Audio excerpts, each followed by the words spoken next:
Tell me like a Hellcat.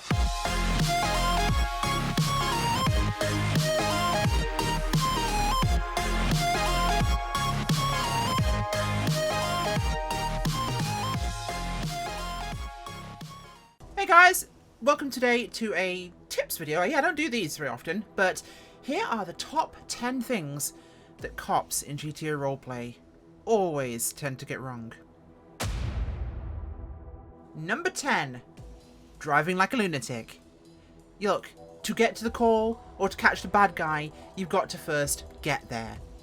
So why drive so insanely fast you fly off a cliff, end up a tree, or inside a cat? Who knows, but please, slow down, drive safely, because your first job is to make sure the citizens don't get hurt by the person, not to hurt them yourself. 9. Treating every civilian like they're a criminal. You pulled them over for speeding. Guess what? People speed. Not everyone has criminal intent. Not every one of them is going to try and murk you. So don't always act like it. Putting your hand on your gun or pulling something out is going to make things get worse. You are escalating the situation. So guess what? Even if someone has a criminal record, it's GTA Roleplay. Everyone's got a criminal record. It's kind of the point. They may not be about to commit a crime, so if they don't give you an indication of such, yeah, be ready, but don't show it.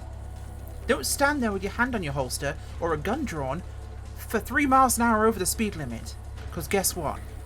You're going to make them nervous and make them think of doing something, and then you might get yourself murked. 8. Lack of awareness. Awareness is a really crippling problem when you are tunnel vision focused on something that's happening. Because you might be worrying about that guy there you've got at gunpoint. You're not paying attention to your surroundings. And things can go horribly, horribly wrong. When you're clearing buildings, clear corners. Check what's around you. Make sure you're actually looking around your environment, because if you don't, you're going to get surprised. No one's going to tell you, oh, it's not your fault, if you run through a building and someone comes up behind you, because you're an idiot.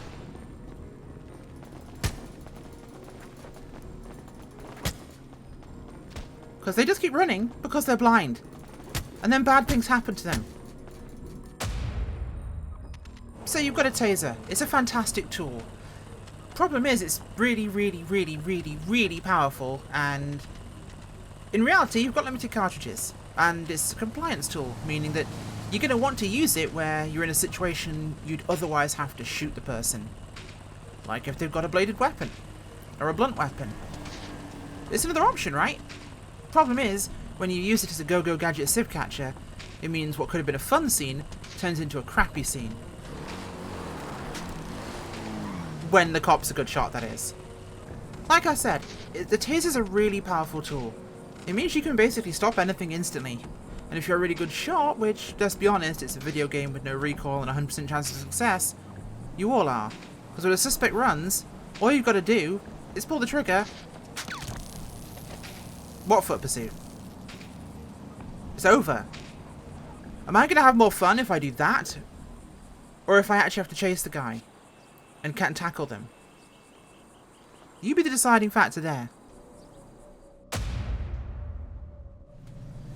So as cops, one of your most powerful tools is your radio. It allows you to coordinate with other units, and it allows you to actually communicate your position, what you're doing, and during higher priority situations, it allows you to basically catch the bad guy because you have superior communication.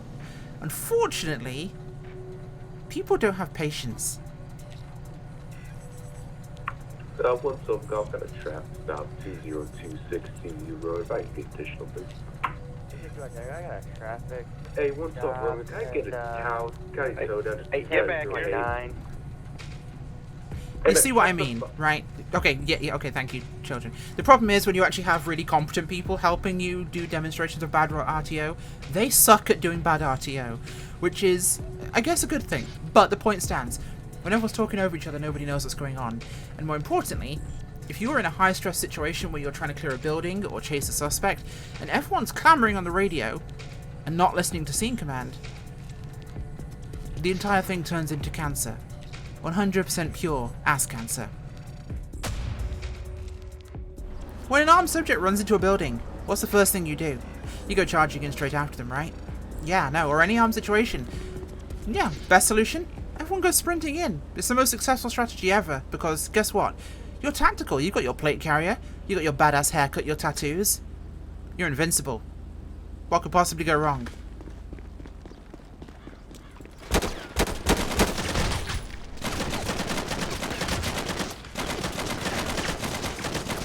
Yeah, God mode's also a thing when you're recording a video. Nice one, Pinkie Pie! Remember, even if you're chasing somebody on foot, blindly running around corners can get you killed. Use as much space as possible and actually clear the corner, even if you have to get your weapon out, to be safe. Because if you don't, bad things can happen. As she still screws it up. Stab you. No, you can't stab me. Tacta chat! No! Oh god. Ugh. You know, it could be first instinct as soon as you actually charge someone to try and find every single charge you could apply to somebody because, well, technically all these things occurred in order and my friends are stabbing things in the background and all I can hear is squelching sounds while I try and record this segment, is to just apply as many charges as you possibly can. Well, they all apply, right? They all make sense. But the thing you're forgetting is that other person's a player. That other player has to serve this jail time and get out of jail and do another scene for you. If I can get away with charging the minimum relevant, I'm going to. Because I don't need to charge 47 charges when I can charge 3. I can hit attempted murder, I can hit kidnapping, I can hit the relevant charges, armed robbery. I'm not going to hit 47 counts of reckless endangerment or possibly criminal threats because they might have said a rude word to me, or possibly even, you know, reckless driving on top of reckless endangerment or something else to fit the niche, or if they shot a weapon at me, will I charge brandishing a firearm, weapon discharge violation, drive-by shooting, and attempted murder? Or can I just go attempted murder and possession of illegal weapon? They get out of jail a lot faster and they can make me another call. Because when I'm sitting there as a cop and I want to call, the last thing I want is Civ spending 25 minutes to an hour to even longer in jail because I wanted to be really nitpicky about it. It's a video game. It doesn't really matter. And in reality, we're not trying to dissuade them from committing crimes. We kinda need it.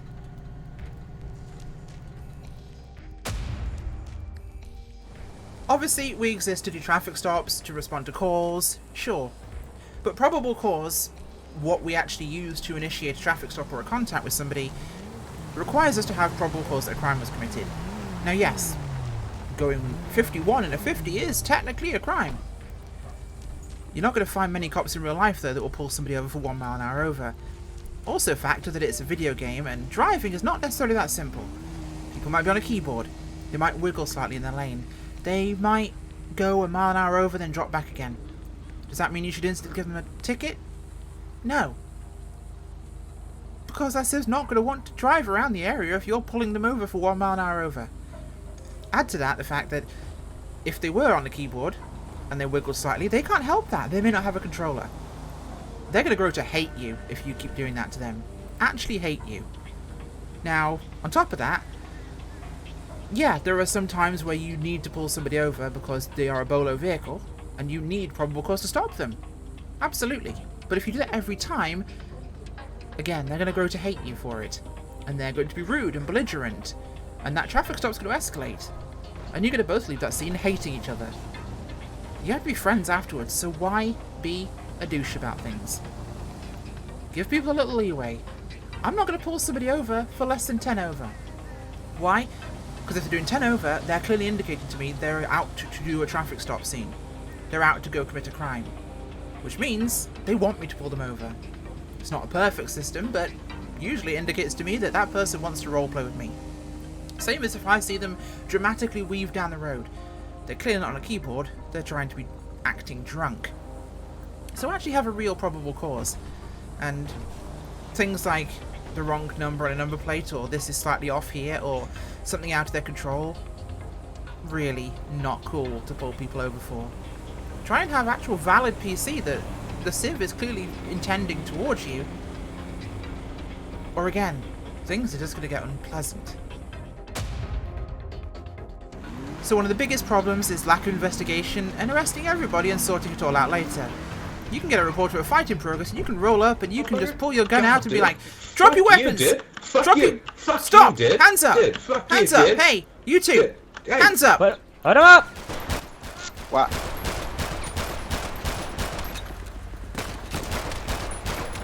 Hey, they reached.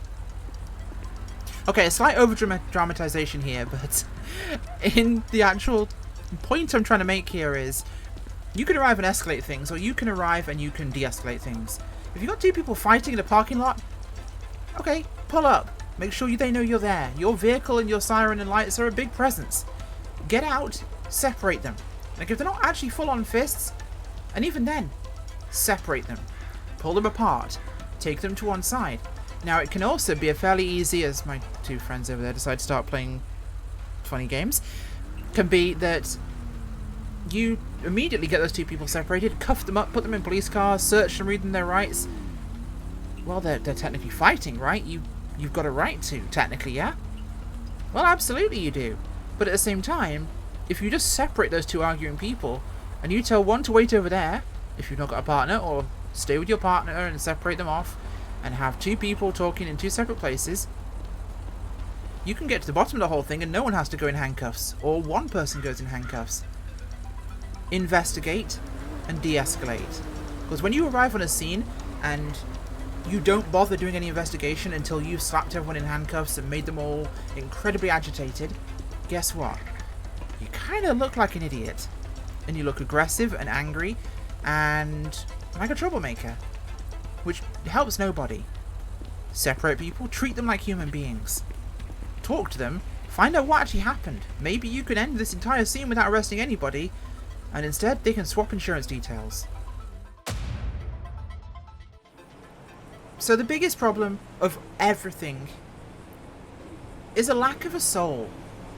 Everyone's so focused on getting their policies and procedures right, they forget to be a human being behind the badge. This is my number one concern. Be a person as an officer. Don't be a mindless automaton and a robot.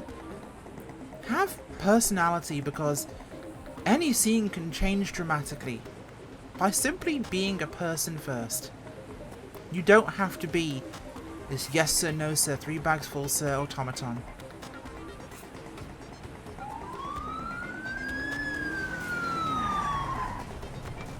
Oh my god.